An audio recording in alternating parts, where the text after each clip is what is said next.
A las 9:45 vamos ya con la entrevista del día. Todavía estamos, ya lo saben, en 2008 y aunque todavía quedan algunos asuntos por decidirse en este año, en los asuntos políticos, la mayoría de los partidos miran ya a 2009 y a ese mes de marzo en el que tendremos que elegir de nuevo la composición del Parlamento Vasco. Se presentan, por lo tanto, ya lo saben, meses muy intensos en lo político. Rafa Larreina, miembro de la Dirección Nacional de Eusko Alkartasuna. Egunon, buenos días. Egunon, bai. Bueno, creo que no miento al decir que van a ser meses intensos, pero antes de mirar a lo que va a ser 2009, aprovechando que estamos en la recta final de 2008, que le quedan unos pocos días, y que estamos también ya prácticamente en la recta final de la actual legislatura, para empezar la entrevista, le pediría un balance de todo este tiempo. Yo creo que es una legislatura muy interesante, pero que ha tenido como dos fases, ¿no? Una primera fase de ilusión, que yo creo que se transmitía al conjunto de la ciudadanía, para avanzar en la línea de lo que fue el nuevo estatuto, que fue cerrado por el portazo de Madrid, y la línea de avanzar en el derecho a decidir, con las perspectivas de poder ejercer ese derecho a decidir. Y la última parte, desde ese punto de vista, yo creo que ha sido un poco de desilusión, ¿no? Al ver que ese derecho a decidir continuamente se le iban poniendo pegas, ¿no? Incluso desde algunos de los partidos del propio gobierno, ¿no?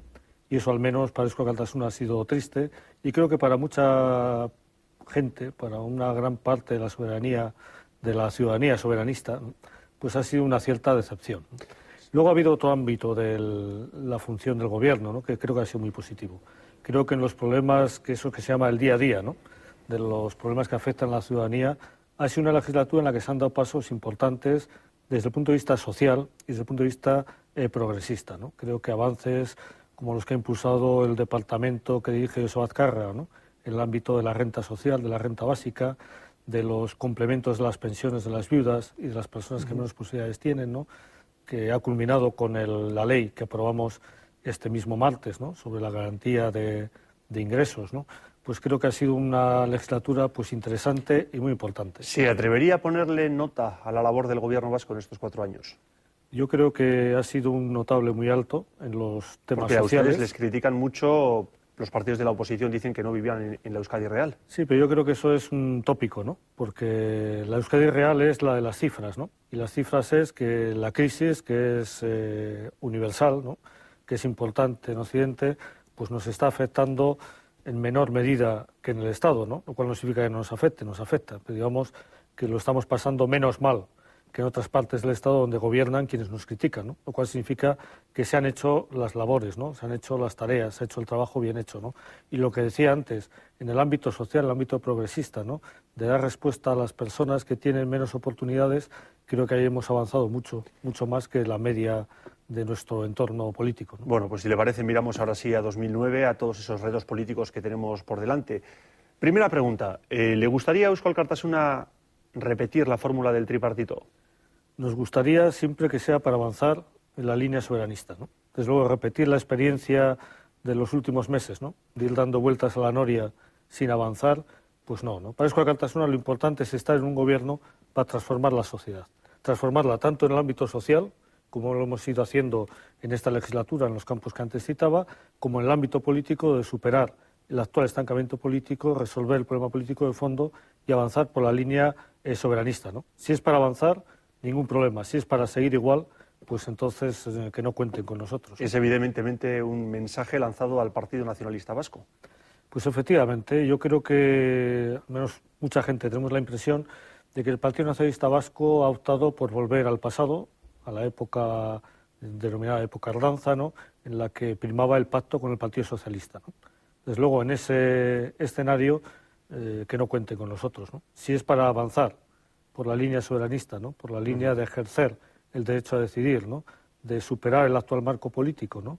De ir hacia un nuevo escenario político de normalización política y pacificación, entonces estamos dispuestos a hablar con el Partido Nacionalista Vasco y con cualquier otro partido que quiera avanzar en esa línea, ¿no? A eso le iba a preguntar. Teniendo en cuenta que los resultados evidentemente no los conocemos, según la coyuntura y el resultado electoral de las diferentes formaciones, ¿sería descartable hablar de un posible acuerdo, de una posible coalición a la catalana, Partido Socialista, Eusko Alkartasuna y Ezker Batua? En política no se puede decir que nada es imposible, ¿no? Porque muchas veces las cosas cambian de la noche a la mañana, ¿no?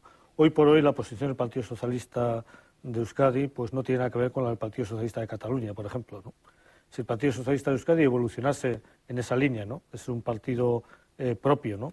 en la línea que inició el comienzo de la transición, ¿no? El lehendakari Garaikoetxea suele recordar, ¿no?, que compartió pancarta, ¿no?, y compartió incluso candidaturas, ¿no?, en aquella candidatura autonómica que llevó a Manuel Irujo al Senado, ¿no?, pues con el Partido Socialista, ¿no?, con un escenario de territorialidad en Euskal Herria, ¿no?, en que el Partido Socialista de Euskadi comprendía o abarcaba los 4 territorios de Euskal Herria, ¿no? Si el Partido Socialista volviese a ese pasado suyo histórico, pues lógicamente sería posible, ¿no? Pero hoy por hoy no hay indicios de que se pueda avanzar, ¿no? El pique o la, digamos, desmejorada relación entre el Partido Nacionalista Vasco y Eusko Alkartasuna se ha acentuado quizás después de que Eusko Alkartasuna haya votado favorablemente a los informes que se han realizado en torno a lo ocurrido en el Museo Balenciaga y en el Museo Guggenheim. Es cierto, ¿no? Es cierto que ha habido una cierta tensión entre ambos partidos después de que Eusko Alkartasuna haya votado favorablemente a esos informes. Bueno, el Partido Nacionalista Vasco parece que está molesto con nuestra actitud, ¿no? Pero Eusko Alkartasuna no puede mantener otra actitud que la de la transparencia, ¿no? Nosotros tenemos un compromiso, además, todos los cargos públicos de Eusko Alkartasuna, ¿no? Desde hace, creo que es 19 años, ¿no?, que tenemos en vigor un código ético por el que tenemos la obligación de votar a favor de todas las comisiones de investigación, aunque nos afecten a nosotros mismos, ¿no?, y de trabajar precisamente por la transparencia. Nosotros en estas 2 comisiones de investigación hemos trabajado por la transparencia, hemos trabajado para analizar qué es lo que ha ocurrido, sacar consecuencias y poner los medios para que no vuelva a ocurrir. Lo que es evidente es que ha habido ilegalidades, presuntas ilegalidades, porque todavía no han culminado su labor los tribunales, ¿no?, pero es evidente que una persona ha reconocido que se ha llevado dinero del Guggenheim, por ejemplo, ¿no? Hay ilegalidades también que están en los tribunales en el caso Balenciaga, ha habido irregularidades, ha habido falta de control, que es evidente, ¿no?, y lo que no se puede hacer es negar la realidad. Creo que los partidos políticos tenemos que tener un compromiso permanente con la transparencia y decir las cosas como son. Y de hecho el Partido Nacionalista Vasco, por ejemplo, en el caso del informe Balenciaga, pues se sumó al informe, ¿no?, y votó afirmativamente, salió por unanimidad, ¿no? Creo que eso es significativo. Y creo que es significativo también de la buena labor que en ese caso realizó la presidenta de la Comisión de Investigación, Onincha Lasa, que contra viento y marea y superando muchas dificultades y muchas presiones, pues logró sacar adelante un informe con el máximo consenso, ¿no? Se hablaba incluso de la posibilidad en un comienzo de que Eusko Alkartasuna pudiera llegar a pedir la dimisión de la consejera de Cultura. Finalmente fue el Partido Popular, el Partido Socialista y EHK quienes, no de una forma escrita, no de una forma formal, pero sí pidieron que Azcárate dejara el cargo. Yo creo que ha habido pues mucha demagogia por parte de otras fuerzas políticas, ¿no? Pues si uno quiere pedir la dimisión, lo que tiene que hacer es pedirla explícitamente, ¿no? Y ahí en el informe nadie pidió la dimisión, ¿no? Y sin embargo luego en los discursos la han pedido, ¿no? Yo creo que más por hacer, como decía antes, publicidad, ¿no?, que para hacer un trabajo serio, ¿no? Eusko Alkartasuna analizó, señaló las responsabilidades, ¿no?, pero no entró en esa carrera de dimisiones, pues porque pensábamos que no era lo oportuno ni era el momento. Es más, el resto de las fuerzas políticas coincidieron también en lo que es efectivo, en lo que es real, en lo que establece el compromiso de todas las fuerzas políticas, que es el informe de las 2 comisiones, ¿no? Bueno, y en estas llegamos al Pleno de Presupuestos el próximo lunes. Seguramente asistiremos a la última votación en la que el tripartito se pone de acuerdo, porque no sé si ahora mismo la relación de esos socios de gobierno es la mejor o la más deseable. Yo creo que la relación es normal, entre partidos diferentes, ¿no? Quizá muchas veces el Partido Nacionalista Vasco está demasiado acostumbrado a pensar que él es el único partido de este país, ¿no?, y a actuar como tal, decidiendo sobre lo que tienen que hacer unos y otros, ¿no? Creo que lo normal en una sociedad plural como es esta, ¿no?, con distintos partidos, es que cada partido mantenga sus posiciones con lealtad hacia el acuerdo de gobierno, ¿no? Y ahí Eusko Alkartasuna ha sido totalmente leal con ese acuerdo de gobierno y con el programa de gobierno firmado, ¿no? Y vamos a ser leales hasta el final de la legislatura, Quizás ¿no? ha habido un ambiente enrarecido dentro del propio tripartito desde que se hablaba de la consulta, desde los pasos que se tenían que dar, desde que el Constitucional dijera que no se podía llevar la consulta. Después empezamos a escuchar hablar qué es lo que habría que hacer. Algunos hablaban de ir a Estrasburgo, otros que no. ¿Es quizás el momento en el que se enrareció el ambiente dentro del propio gobierno? Eusko Alkartasuna sí se ha sentido traicionado en ese aspecto, ¿no? Si hacemos un poco de historia y recordamos lo que fue la negociación de la coalición y del tripartito hace 4 años, por estas fechas, en diciembre, uno de los elementos fundamentales para Eusko Alkartasuna fue precisamente poner fecha a la consulta. Incluso hubo entonces pues un debate público entre quien era entonces presidente del Partido Nacionalista Vasco, Josu Jon Imaz, ¿no?, y quien era entonces presidenta de Eusko Alkartasuna, Begoña Errasti, sobre esa cuestión, ¿no? Josu Jon Imaz decía que no iba a haber fechas, ¿no?, y Begoña Errasti que sí. Al final hubo una rueda de prensa en la que se presentó el acuerdo y a preguntas de los periodistas Josu Jon Imaz reconoció que se había puesto fecha, ¿no? Entonces, para nosotros, que teníamos ese compromiso como un elemento fundamental, el ver que al final de la legislatura el Partido Nacionalista Vasco, la dirección del PNV, no dejaba al Lehendakari Ibarretxe pues cumplir lo que habíamos prometido, ¿no? Pues para nosotros ha sido una gran desilusión y ha sido también pues una desesperanza también, ¿no? Por eso nosotros hemos hecho la reflexión correspondiente y hemos llegado a una conclusión muy clara, ¿no? Es decir, es imposible avanzar en la solución del problema político de fondo si no hay una mayoría soberanista fuerte en el Parlamento, ¿no? Y esa es nuestra misión, ¿no? Es decir, generar, impulsar un polo soberanista que desde una fortaleza electoral, desde una fortaleza parlamentaria, pues impida que se den esos giros a última hora contrarios a lo que se ha prometido a los electores en las elecciones. Bueno, hoy vamos a conocer la última oleada de la intención de voto que lleva a cabo el equipo del Euskobarómetro. Y se lo pregunto antes de conocer los resultados, porque generalmente los políticos, cuando las encuestas les son desfavorables, dicen que bueno, que las encuestas son, y cuando son favorables dicen que bueno, que parece que el partido va en buen camino. Antes de conocer los datos, entiendo que seguirán con atención cuál es la percepción o cuál es el matiz que ofrece. Pues habrá que ver los resultados, ¿no? La experiencia histórica nos dice que Eusko Alkartasuna siempre supera los resultados de las encuestas, ¿no? Con lo cual, sea cual sea el resultado, estoy convencido que en la práctica, como ha ocurrido siempre, lo superaremos con una cierta amplitud, ¿no? Nosotros aspiramos, como decía antes, a potenciar ese polo soberanista en el Parlamento, a que alrededor de Eusko Alkartasuna hay una mayoría importante de voto soberanista que nos apoye, que nos refuerce y que condicione la próxima legislatura, precisamente para que se pueda avanzar en esa línea de hacer efectivo el derecho a decidir. Preguntado en esta mesa, la última vez que vino Unai Ziarreta al programa El Punto, directamente le pregunté a ver qué cifra cree que podrían obtener o cuál sería el objetivo que perseguiría Eusko Alkartasuna en estas elecciones, y habló incluso de, ¿por qué no?, obtener 8 asientos. ¿Es real pensar en esa cifra? Pues es totalmente real, ¿no? Entre otras cosas porque los peores resultados electorales nuestros nos sitúan entre 5 y 7 escaños, ¿no? Y todos sabemos que por el sistema electoral que tenemos, con muy poca variación se pueden conseguir 3 escaños más, uno por territorio, ¿no? Con lo cual nos situaría en la siguiente horquilla, ¿no?, que es de 8 hasta 10 escaños, ¿no? Nosotros estamos trabajando para intentar captar la atención, ¿no?, y trasladar el mensaje a esas 250.000 personas que han dejado de votar a la coalición que en su día formamos PNV y EA en estos últimos años. Ha habido 250.000 personas que han dejado de votarnos. Nosotros pensamos que han dejado de votarnos precisamente por esa deriva autonomista del PNV, y nosotros aspiramos a convencer a esas personas de que apoyen a Eusko Alkartasuna para que haya un polo soberanista fuerte en el Parlamento Vasco que impida esos vaivenes, esas marchas atrás que se han dado en esta legislatura. Señor, si lo conseguimos, el resultado incluso podría ser superior a esas cifras que comentabas. Bueno, le quería preguntar si ante un hipotético mal resultado de Eusko Alkartasuna en las próximas elecciones de marzo, eso podría ser un palo inasumible para una dirección que tomó la decisión de lo que usted decía, ir en solitario después de las legislaturas en las que habían ido en coalición con el Partido Nacionalista Vasco. Pues nosotros no contemplamos un mal resultado, ¿no?, con lo cual no estamos en ese escenario, ¿no? Pero hay que decir con total claridad que esa es una decisión que ha tomado Eusko Alkartasuna como colectivo, ¿no? Es decir, a través de 2 congresos, de forma muy democrática, contando con la mayoría de la afiliación, y en esa línea vamos a seguir, ¿no?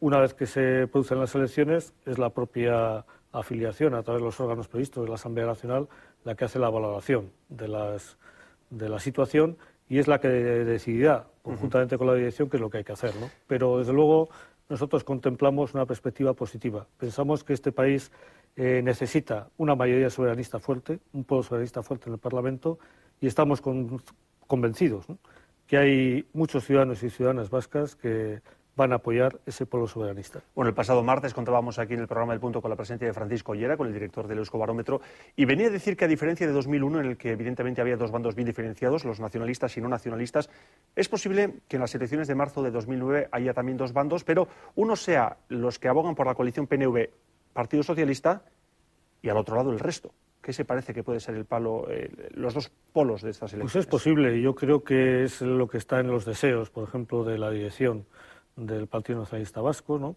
Yo creo que está en los deseos también del Partido Socialista, ¿no? Pero yo estoy también convencido que la mayoría del electorado abertzale no está en esa línea, ¿no? Por eso nosotros estamos convencidos, ¿no?, que si esa mayoría del electorado abertzale, ¿no?, decide apoyar ese polo soberanista, pues ese Parlamento impedirá ese tipo de acuerdos de vuelta al pasado, de gobiernos autonomistas, e impulsará pues un gobierno que esté claramente decidido para hacer efectivo el derecho a decidir. ¿Cree que la ilegalizada izquierda abertzale va a tener margen para presentarse mediante coalición o mediante una nueva formación? Pues yo creo que es difícil decirlo, ¿no?, porque no depende de nosotros, ¿no?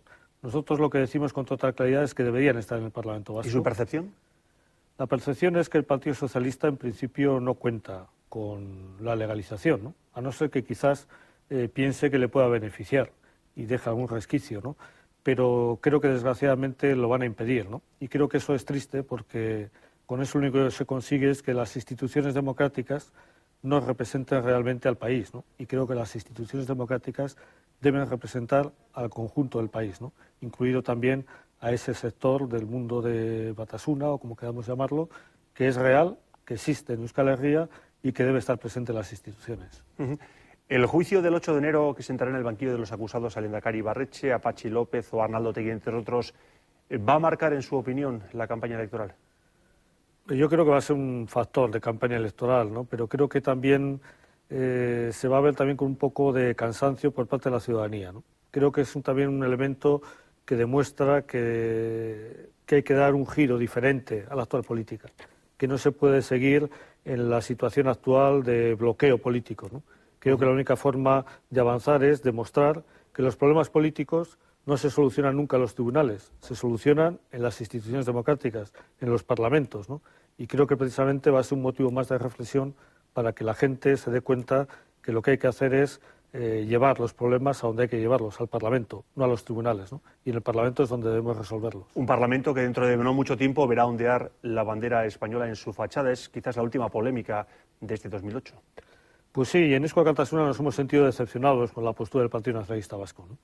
Creemos que esa actitud de seguidismo a lo que impulsan los partidos españolistas, ¿no?, los partidos estatalistas, ¿no?, de imponer por la fuerza, ¿no?, por la fuerza de unos tribunales que no representan a nuestra sociedad, ¿no?, y que en esos temas nosotros no les dejamos legitimidad, no les reconocemos legitimidad, ¿no?, pues hacer ese seguimiento de ese tipo de pronunciamientos nos parece negativo. Creemos que lo que hemos hecho hasta la fecha de respetar a todas las sensibilidades, ¿no?, pues es lo correcto, y que si debe ondear alguna bandera en las instituciones vascas, esa debe ser la única bandera que es reconocida por todas las fuerzas políticas vascas, que es la Ikurriña, que es nuestra bandera, ¿no? La bandera española, al menos al electorado de Eusko Alkartasuna, al electorado soberanista, no nos representa, ¿no? Y nos produce dolor que sea precisamente desde posiciones que se dicen nacionalistas quienes contribuyan a que la bandera española ondee las instituciones vascas.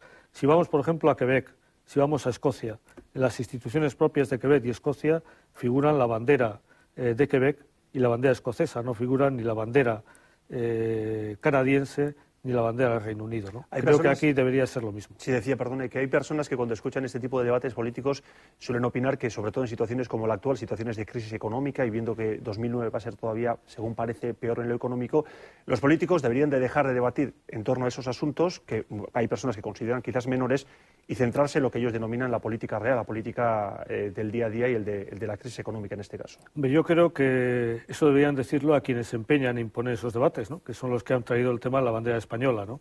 Nosotros damos respuesta a los problemas diarios de la ciudadanía, como he dicho al principio de mi intervención, ¿no?, a través de la actuación de gobierno, que es un gobierno eficaz, ¿no?